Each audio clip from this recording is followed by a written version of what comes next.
Hello मेरे दोस्तों, good morning, सुप्रभात।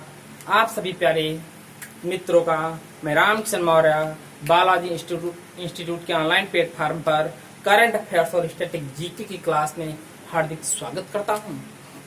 आज की क्लास आप सब लोगों के लिए अति महत्वपूर्ण है। क्लास के साथ साथ आप जो इसका स्टैटिक जीके के क्वेश्चन हैं वो आप नोट करते रहिएगा। अवश्य आपको सफलता क्वेश्चन दिलाएंगे। बता दिए मंजिल से, अगर मंजिल पहाड़ है तो तुम भी मांझी हो, अगर मंजिल पहाड़ है तो तुम भी मांझी हो, जब तक तोड़ेंगे नहीं तब तक छोड़ेंगे नहीं। चलिएगा, आज का मोटिवेशनल कोड है भरोसा खुदा पर है। भरोसा खुदा पर है तो जो लिखा है तकदीर में वही पाओगे। भरोसा खुदा पर है तो जो लिखा है तकदीर में वही पाओगे। अगर भरोसा खुद पर है, अगर भरोसा खुद पर है तो खुदा वही लिखेगा जो स्वयं चाहोगे। आइए चलिए, आज का पहला क्वेश्चन है, आप सब लोग तैयार हो जाइएगा। आज का पहला क्वेश्चन आप सब लोग बस ढंग से सुनिएगा और नोट करते रहिएगा। आज का पहला क्वेश्चन आपके पॉलिटी से जुड़ा हुआ है। देखिएगा, पहला क्वेश्चन, क्वेश्चन नंबर 1। आपसे क्वेश्चन नंबर 1 पूछा जा रहा है, वर्तमान में भारत के महान्यायवादी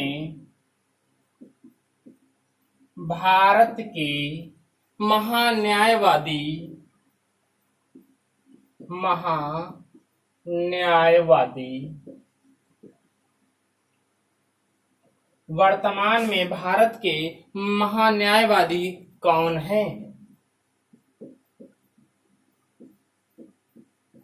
आप इस क्वेश्चन को बस अच्छे से ढंग से सुनिएगा। देखिएगा कितने क्वेश्चन में इसके थ्रू कराता हूं। यहां से एक क्वेश्चन आपका अति महत्वपूर्ण है आपके पेपर की दृष्टि से। एक क्वेश्चन यहां से आपको अवश्य पेपर में देखने को मिलेगा, आप चाहे जो भी देखना चाहे। बात किसकी चल रही है? बात चल रही है महान्यायवादी। अच्छा, जो महान्यायवादी होते हैं, दो लोग देखिएगा, दो नियुक्तियां होती हैं। एक महान्यायवादी होती है, एक महाधिवक्ता होता है। महान्यायवादी होता है वो केंद्र सरकार में होता है, और जो महाधिवक्ता होता है वो राज्य सरकार के अंतर्गत आता है। अब देखिएगा, सुनिएगा मेरी बात को अच्छी से। बात किसकी चल रही है? महान्यायवादी को, इनको क्या कहा जाता है? महान्यायवादी को कहा जाता है अटॉर्नी जनरल। क्या कहा जाता है? अटॉर्नी जनरल, अर्थात 60 में इनको कहा जाएगा क्या? एजी। अब मेरी बात को सुनिएगा, महान्यायवादी जो अटॉर्नी जनरल हैं, आपसे पूछा जा रहा है वर्तमान में कौन है। तो पहली बात को सुनिएगा, जो अटॉर्नी जनरल, आपसे एक क्वेश्चन, पहला क्वेश्चन ये बनेगा कि भारत के किस अनुच्छेद में महान्यायवादी का उल्लेख किया गया है? तो आर्टिकल 76 में है। नोट करिएगा, किस आर्टिकल में? आर्टिकल 76 में किसका जिक्र किया गया है? महान्यायवादी का किया गया। अब आपसे क्वेश्चन पहला पूछा जाएगा, भारत के पहले महान्यायवादी कौन थे? आपसे पूछा जाएगा भारत के पहले अटॉर्नी जनरल महान्यायवादी जो फर्स्ट कौन थे, आपसे पूछा जाएगा। तो नोट कर लीजिएगा सभी लोग, जो फर्स्ट थे MC शीतलवाड़ थे। कौन? MC शीतलवाड़। ये क्या थे? ये भारत के पहले अटॉर्नी जनरल थे।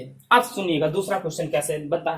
पहला क्वेश्चन आपका बना, भारत के किस अनुच्छेद में या किस अनुच्छेद में अटॉर्नी जनरल का या महान्यायवादी का जिक्र किया गया है? तो अनुच्छेद नंबर है 76। अब पूछा जाएगा भारत के पहले अटॉर्नी जनरल कौन थे?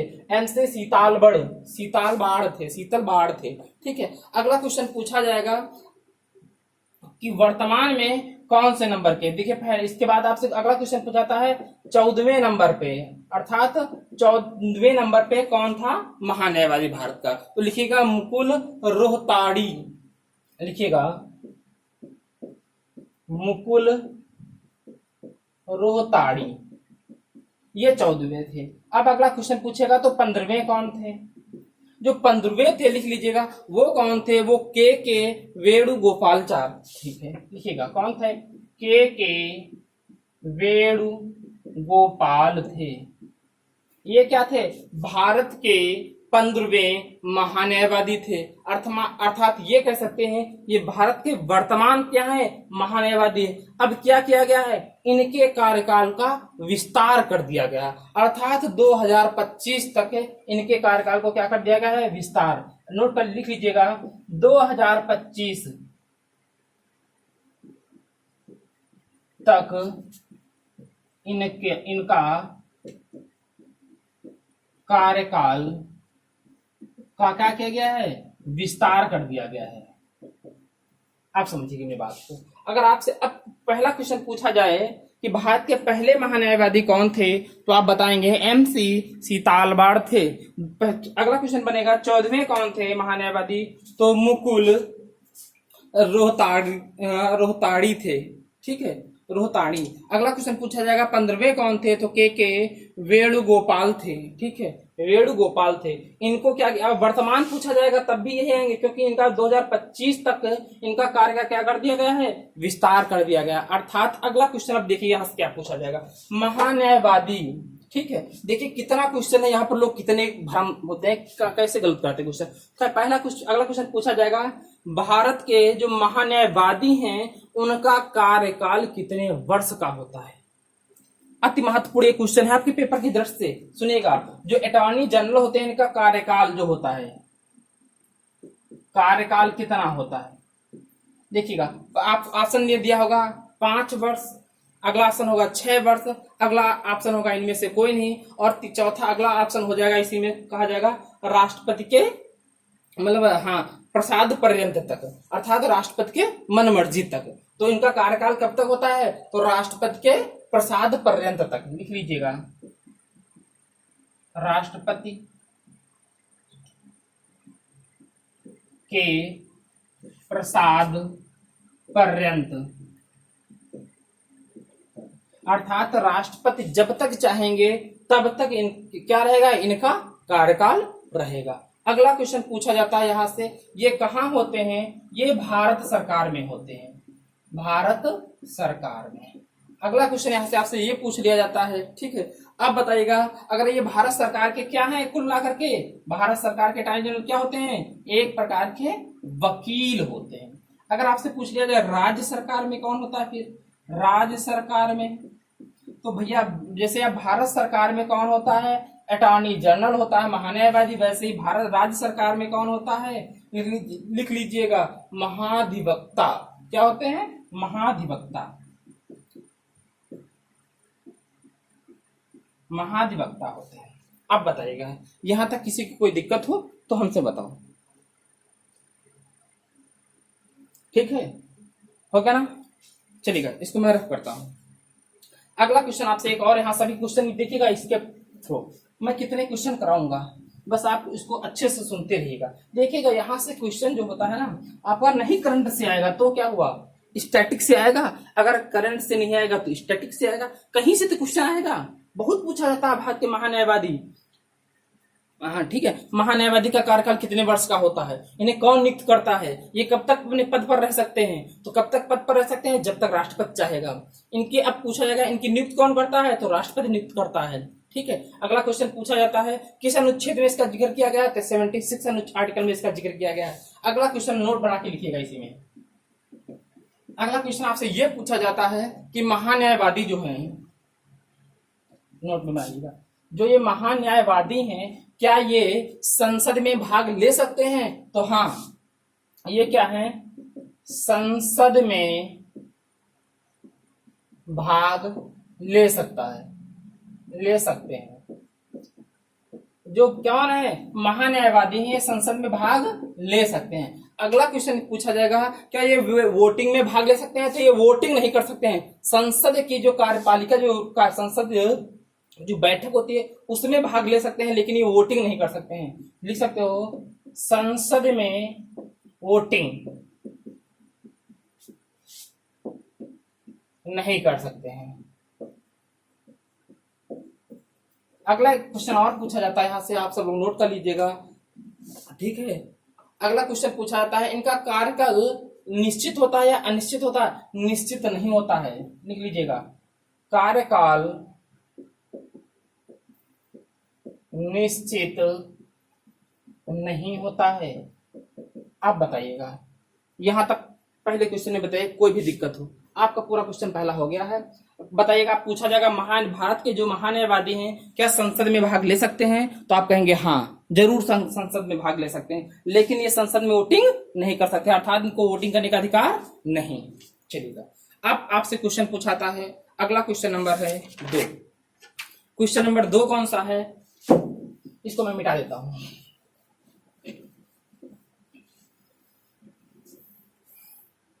क्वेश्चन नंबर 2 है, आपसे पूछा जाता है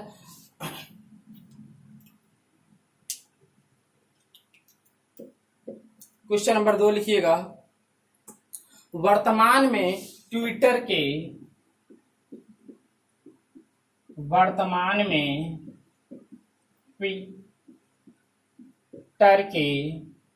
सीईओ कौन है। अब लिखिएगा भैया, आंसर चलिएगा, वर्तमान में ट्विटर के कौन सीईओ, तो लिखिएगा कौन है सीईओ, तो नोट कर लीजिएगा सभी लोग, जो है जैक डोरसे। कौन है, जैक डोरसे, ये क्या है, ट्विटर के सीईओ है वर्तमान में। अगला क्वेश्चन आपसे ये पूछा जाता है, कहा पूछा जाएगा अमेजॉन के सीईओ कौन है, लिखिएगा अमेजॉन के वर्तमान सीईओ कौन है, तो लिख लीजिएगा कौन है भैया, एनडी जेसी। कौन है, एनडी जेसी, एनडी जेसी, ये क्या है, अमेजॉन के वर्तमान में सीईओ है। अगला क्वेश्चन पूछा जाएगा, नोट कर लीजिएगा आप लोग, यहाँ से 2-3 क्वेश्चन और है, मैं अच्छे नोट कर देता हूँ, आप सब लोग नोट कर लीजिएगा। आपसे पूछा जाता है, एक क्वेश्चन यहाँ से और पूछा जाएगा, नोट करिएगा। आपसे पूछा जाता है ऑपरेशन मेघदूत किसके द्वारा चलाया गया था। ये तो क्वेश्चन यहाँ पर हो गया, किसकी बात करेंगे, ऑपरेशन मेघदूत। ऑपरेशन मेघदूत किसके द्वारा चलाया गया था, तो लिख लीजिएगा किसके द्वारा चलाया गया था, हमारी सेना के द्वारा। कहाँ चलाया गया था, सियाचिन पर, कश्मीर लद्दाख के सियाचिन पर अधिकार करने के लिए। कब, 1984 में। अब ऑपरेशन मेघदूत कब चलाया गया, 1984 में। किसके लिए चलाया गया था, सियाचिन पर अधिकार करने के लिए, सियाचिन पर अधिकार करने के लिए कौन सा चलाया गया था, ऑपरेशन मेघदूत। अगला क्वेश्चन यहां से ये पूछा जाएगा, जो सियाचिन है क्या है, ये सबसे ऊंची युद्ध भूमि है। सियाचिन क्या है, सबसे ऊंची युद्ध भूमि है, ठीक है, सियाचिन। अगला क्वेश्चन आपसे पूछा जाता है, बताइएगा ऑपरेशन ऑल आउट किसके द्वारा चलाया गया, ऑपरेशन ऑल आउट, बताइएगा। बहुत पूछा जाता है, ये 2 क्वेश्चन आप लगा लीजिएगा स्टार भैया, क्वेश्चन नंबर 20 और क्वेश्चन नंबर 20 पे स्टार लगा लीजिएगा, पेपर की दृष्टि से अति महत्वपूर्ण है। पूछा जाता है ऑपरेशन मेघदूत कब चलाया गया, 1984 में चलाया गया। किसके लिए चलाया गया, सियाचिन पर अधिकार करने के लिए चलाया गया। सियाचिन हमारे लिए क्यों महत्वपूर्ण है, क्योंकि जो युद्ध स्थल की भूमि है, ये सबसे ऊंची युद्ध भूमि है, ठीक है। ऑपरेशन ऑल आउट किसके द्वारा चलाया गया, भारत की सेना के द्वारा, आर्मी के द्वारा चलाया गया था। अगला क्वेश्चन किसके, मतलब कहाँ चलाया गया था, तो पहली बात आप कहाँ कहेंगे, जम्मू कश्मीर में चलाया गया था। क्यों, क्योंकि ऑल आउट का अर्थात ये है जो जम्मू कश्मीर में है, मच्छर की भांति जो आतंकी फैले हुए हैं ना, उनको मारने के लिए चलाया गया था। आप कह सकते हो जो आतंकी हैं, ठीक है, आतंकियों को सफाया करने के लिए, ऐसे लिख लीजिएगा, आतंकियों को सफाया करने के लिए कौन सा अभियान चलाया गया था, ऑपरेशन ऑल आउट, ठीक है। अब बताइए, यहां तक किसी कोई दिक्कत नहीं ना, क्वेश्चन हो गया। अब हम लोग यहां से अगले क्वेश्चन पे चलते हैं। भैया आप सब लोग इन क्वेश्चनों को देखिएगा, आप सब लोग इन क्वेश्चनों को अच्छे से नोट करते रहिएगा, हर एक क्वेश्चन के व्याख्या को अच्छे से सुनते रहिएगा और क्वेश्चन को नोट करते रहिएगा। आपके पेपर की दृष्टि से ये क्वेश्चन अति महत्वपूर्ण है, बस आप क्लास को अच्छे से रोज लेते रहिएगा, ठीक है। अब आप लोगों से मेरी एक रिक्वेस्ट है, इस क्लास को आप सब लोग एक बार शेयर कर दीजिएगा, एक बार सब लोग शेयर कर दीजिएगा और लाइक कर दीजिएगा और कमेंट अवश्य करिएगा, बताइए क्लास कैसी रही। ठीक है, चलिएगा। तो क्वेश्चन नंबर 3। तो आज का तीसरा क्वेश्चन है, आपसे पूछा जाता है 28 जून 2021 को 28 जून 2021 को पूर्व पीएम अर्थात पूर्व पीएम।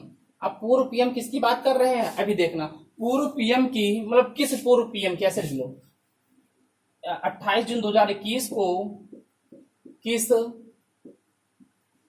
पूर्व पीएम पूर्व प्रधानमंत्री की 100वीं जयंती की 100वीं जयंती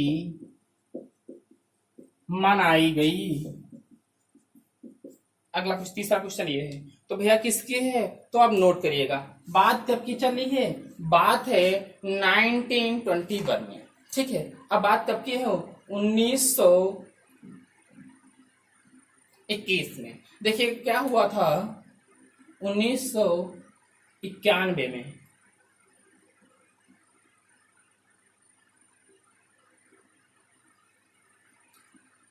बात को समझिए, यहां से क्वेश्चन है। हाँ ठीक है, 1991 में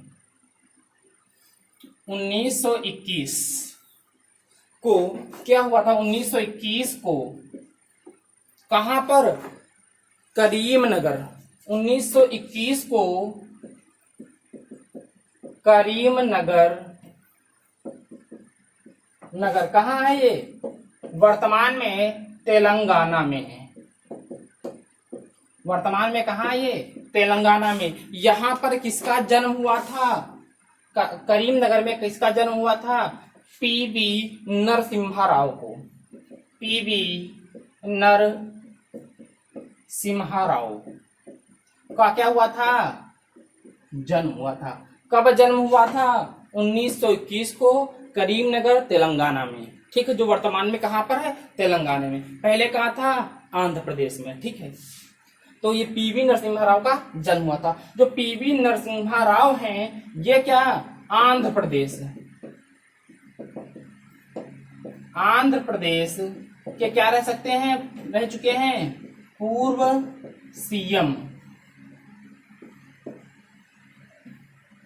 ऐसे करें, आंध्र प्रदेश के क्या रह चुके हैं, सीएम रह चुके हैं। समझिएगा, जो पीवी नरसिम्हा राव हो वो आंध्र प्रदेश के मुख्यमंत्री भी रह चुके हैं। अब मेरी बात को सुनिएगा, बात कब की है, बात है 1991 में। भारत के 1991 में राजीव गांधी क्या थे, प्रधानमंत्री थे। राजीव गांधी जो प्रधानमंत्री थे, इनकी क्या कर दी गई थी, हत्या। जब इनकी हत्या कर दी गई थी 1991 में, तब 1991 में किसको मुख्यमंत्री बनाया गया था, किसको मुख्यमंत्री बनाया गया था, पीवी नरसिम्हा राव को।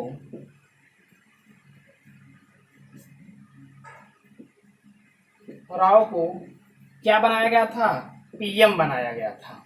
ठीक है, कब, 1991 में। जब 1991 में पीवी नरसिम्हा राव क्या बने थे, प्रधानमंत्री बने थे। तो उनके जब 1921 से 2021 में 100 वर्ष पूरे हो गए हैं। तो इनके जन्म दिवस को क्या मनाया गया है, जयंती के रूप में मनाया गया है। कब, 28 जून को मनाया गया है।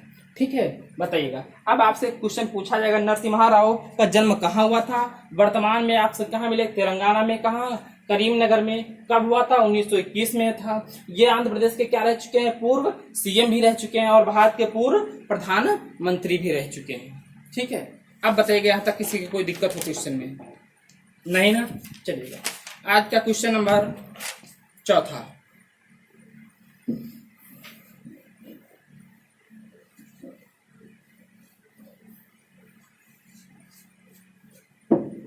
चलिएगा, आप चलो बताते रहिएगा क्लास कैसी रही है। कहीं पर किसी को कोई दिक्कत हो तो आप बता सकते हैं। आपसे क्वेश्चन नंबर आज का चौथा क्वेश्चन है भैया, देखिएगा, लगा लीजिएगा स्टार।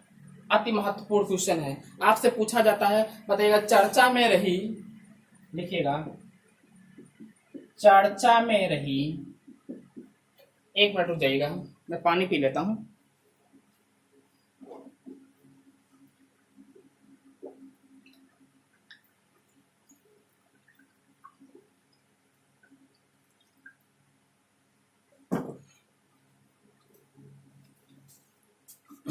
बताइएगा, चर्चा में रही दीपिका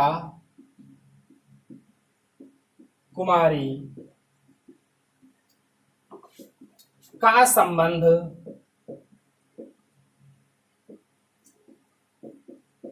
किस खेल से है। अब बताइएगा, चर्चा में रही दीपिका कुमारी का संबंध किस खेल से है। नोट कर लीजिएगा भैया, जो दीपिका कुमारी का संबंध है वो तीरंदाजी से।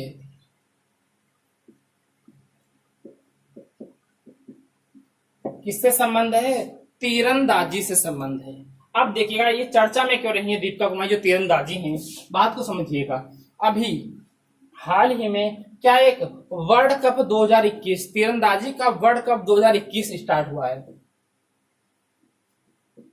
वर्ल्ड कप 2021 क्या हुआ है?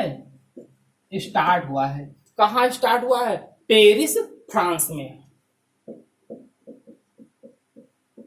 पेरिस, फ्रांस में क्या स्टार्ट हुआ है? वर्ल्ड कप 2021 स्टार्ट हुआ है। तो वहां पर इन्होंने क्या किया है, एक दिन में, जो दीपिका कुमारी है उन्होंने क्या किया है, एक दिन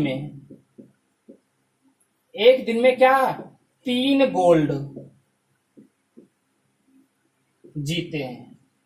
जो वर्ल्ड कप 2021 स्टार्ट हुआ है पेरिस, फ्रांस में, वहां पर दीपिका कुमारी ने भाग लिया था।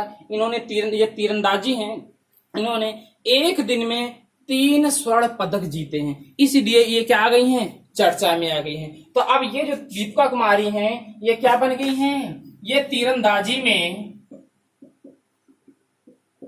क्या हो गई हैं, नंबर 1 पर आ गई हैं। कहां पर आ गई हैं? नंबर 1 पर। वर्तमान में तीरंदाजी में कौन है? दीपिका कुमारी हैं। अगला क्वेश्चन अब ये बताइएगा हमसे, आप लोग बताइएगा, जो दीपिका कुमारी हैं इनका भारत में किस राज्य से संबंध है? तो ये कहाँ की निवासी हैं? ये रांची की है निवासी। रांची कहाँ भैया? झारखंड में। ये कहाँ की निवासी है? झारखंड में। अब बताइएगा, एक स्टेडियम है, एयरपोर्ट है, बिरसा मुंडा एयरपोर्ट, कहाँ स्थित है? रांची में। तो रांची में एक एयरपोर्ट स्थित है, कौन सा लिख लीजिएगा?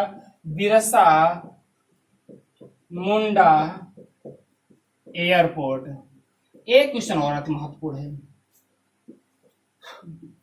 बिरसा मुंडा स्टेडियम किस राज्य में है? भारत का विश्व का सबसे बड़ा हॉकी का स्टेडियम बिरसा मुंडा स्टेडियम है, किस राज्य में? आप लोग कमेंट करके बताइएगा किस राज्य में है। ये क्वेश्चन आपके लिए, ठीक है, बताइएगा किस राज्य में है। ठीक है, यहां तक बताइए, कोई दिक्कत? अब देखिएगा, एक क्वेश्चन और है, जो दीपिका कुमारी हैं ये भारत की एकमात्र खिलाड़ी हैं जो टोक्यो ओलंपिक में क्या की हैं, तीरंदाजी में क्वालिफाई की हैं। लिख लीजिएगा, मैं यहाँ पर थोड़ा सा रफ कर देता हूं, समझिएगा। टोक्यो ओलंपिक, जो टोक्यो ओलंपिक में है तो उसमें क्या, तीरंदाजी में इन्होंने क्या किया है, भारतीय एकमात्र महिला हैं। देखिएगा, एकमात्र भारतीय महिला जिन्होंने क्या किया है, टोक्यो ओलंपिक में क्वालिफाई किया है।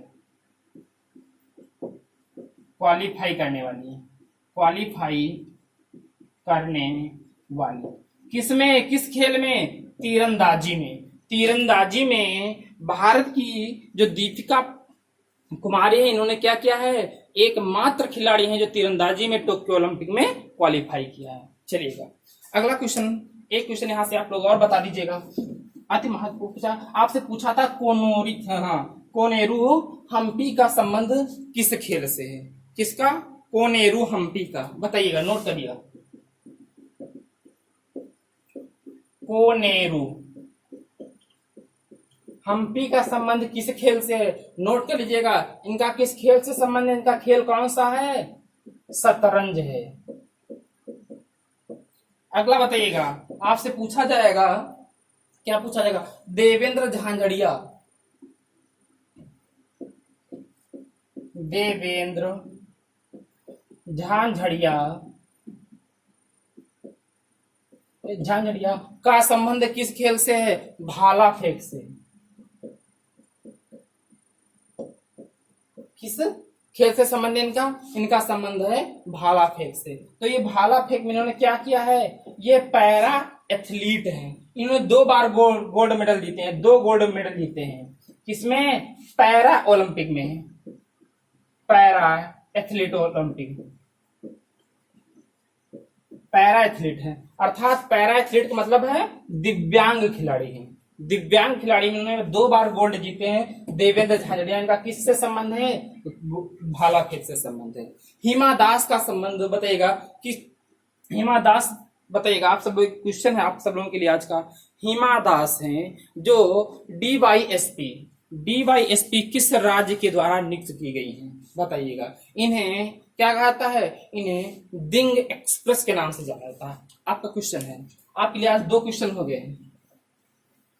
आप पहला क्वेश्चन आपको कमेंट करके बताना है आंसर कि बिरसा मुंडा स्टेडियम, हॉकी का बिरसा मुंडा स्टेडियम किस राज्य में है। दूसरा आपका आज का क्वेश्चन है हिमा दास किस राज्य से संबंधित है, इन्हें डीवाईएसपी बनाया गया है किस राज्य के द्वारा या किस राज्य में। चलिएगा आज का अगला क्वेश्चन, क्वेश्चन नंबर बताइएगा। आपसे क्वेश्चन पूछा जाता है 28 जून 2021 को, क्वेश्चन नंबर 5 लास्ट क्वेश्चन है। 28 जून 2021 को, 28 जून 2021 को डीआरडीओ द्वारा 28 जून 2021 को डीआरडीओ द्वारा परमाणु सक्षम बैलास्टिक, परमाणु सक्षम बैलास्टिक, परमाणु सक्षम बैलास्टिक मिसाइल अग्नि प्राइम, मिसाइल, कौन सी मिसाइल? अग्नि प्राइम का परीक्षण कहां पर किया गया? का परीक्षण किस स्थान पर किया गया? अग्नि प्राइम का परीक्षण किस स्थान पर किया गया? किसकी बात कर रहे हैं? अग्नि प्राइम का। किसके द्वारा? डीआरडीओ द्वारा। तो अग्नि प्राइम क्या है? परमाणु सक्षम बैलास्टिक मिसाइल है। अब देखिएगा, जो अग्नि प्राइम का इसका क्या किया गया है? परीक्षण किया गया है। कहाँ परीक्षण किया गया है? बताइएगा, कहाँ परीक्षण किया गया है? तो इसका परीक्षण किया गया है एपीजे अब्दुल कलाम द्वीप पर, एपीजे अब्दुल कलाम द्वीप पर, एपीजे अब्दुल कलाम द्वीप पर। अब आपसे ये क्वेश्चन पूछा था, एपीजे अब्दुल कलाम द्वीप का पूर्व नाम क्या था? इसका पहले क्या नाम था? तो लिख लीजिए, इसका पहले नाम था व्हीलर द्वीप। क्या नाम था? व्हीलर द्वीप। आपसे पूछाएगा ये किस राज्य में स्थित है? उड़ीसा में। किस राज्य में स्थित है? उड़ीसा में स्थित है। इसका क्या किया गया है? सफल परीक्षण किया गया है। अब बताइएगा डीआरडीओ, कल भी मैंने इसका जिक्र किया था। डीआरडीओ की स्थापना कब हुई थी? 1 जनवरी 1958 को। ठीक है। इसका मुख्यालय कहाँ है? दिल्ली में। वर्तमान इसके अध्यक्ष कौन है? डॉक्टर सतीश रेड्डी इसके क्या है? वर्तमान में अध्यक्ष हैं। अब देखिएगा भैया, यहां तक किसी कोई दिक्कत हो बताओ? किसी की कोई दिक्कत नहीं ना? चलिएगा, मैं आज कुछ क्वेश्चन नोट करा रहा हूं, आप सब लोग कर लीजिएगा। आपसे कभी कभी पूछा जाता है भारत की समाधि स्थल के बारे में। मैं आज समाधि स्थल के कुछ क्वेश्चन आपको नोट करा रहा हूं, कर लीजिएगा भैया, आप लोग नोट करिएगा। क्या समाधि स्थल, अर्थात पूछा जाता है जो भारत के विख्यात पुरुष महापुरुष हैं उनके बारे में पूछा था, उनकी समाधि स्थल कहाँ पर है। तो नोट करिएगा, आज मैं नोट करा देता हूँ, आप जल्दी से मेरे साथ नोट कर लीजिएगा। ठीक है, आपसे पहला पूछा जाएगा मोरारजी देसाई का की समाधि स्थल कहाँ है। किसकी? मोरारजी देसाई की समाधि स्थल कहाँ है? अभय घाट पर। कहाँ पर है? अभय घाट पर। अगला क्वेश्चन आपसे पूछा जाता है लाल बहादुर शास्त्री, लाल बहादुर शास्त्री की समाधि स्थल कहां पर है? नोट कर लीजिए सभी लोग, विजय घाट पर। कहां पर है? विजय घाट पर। तीसरा क्वेश्चन आप लोग बताइएगा डॉक्टर भीमराव अंबेडकर, डॉक्टर भीमराव अंबेडकर की समाधि स्थल कहां पर है? चैत्रा भूमि। कहां है? चैत्रा भूमि। अगला चौथा आपसे पूछा जाता है, बताइएगा क्या पूछा जाता है? डॉक्टर राजेंद्र प्रसाद, डॉक्टर राजेंद्र प्रसाद भारत के कौन है? प्रथम राष्ट्रपति। प्रथम राष्ट्रपति। इनकी जन्म मतलब वो समाधि स्थल कहां पर है? महाप्रयाग में, महाप्रयाग। अगला आपसे पूछा जाएगा, पांचवा नंबर है, बताइएगा राजीव गांधी की समाधि स्थल कहाँ है?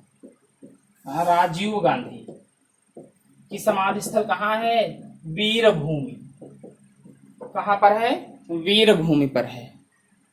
चलिएगा, आपको 5 महीने समाधि स्थल आज करा दी है। अगर आपसे पूछ लिया जाता है अटल बिहारी वाजपेयी की कहां पर है, तो लिखिए स्मृति स्थल, राष्ट्रीय स्मृति स्थल पर इनकी क्या है? समाधि स्थल। अब बताइए यहाँ तक किसी को कोई क्लास में दिक्कत हो? नहीं ना? चलिएगा, आप सब लोग इस क्लास को शेयर कर दीजिएगा, आप ढंग से अच्छे से तैयारी करते रहिएगा। मैं बता रहा हूँ इस क्लास के अलग से आपका एक भी क्वेश्चन नहीं आएगा। किसी भी आप एग्जाम की तैयारी करते हो जिसमें आपको करंट अफेयर्स और स्टैटिक जीके क्वेश्चन आते हैं। चलिए आज क्लास को मैं यहीं पर समाप्त करता हूँ। चलिए, ओके, बाय, थैंक यू।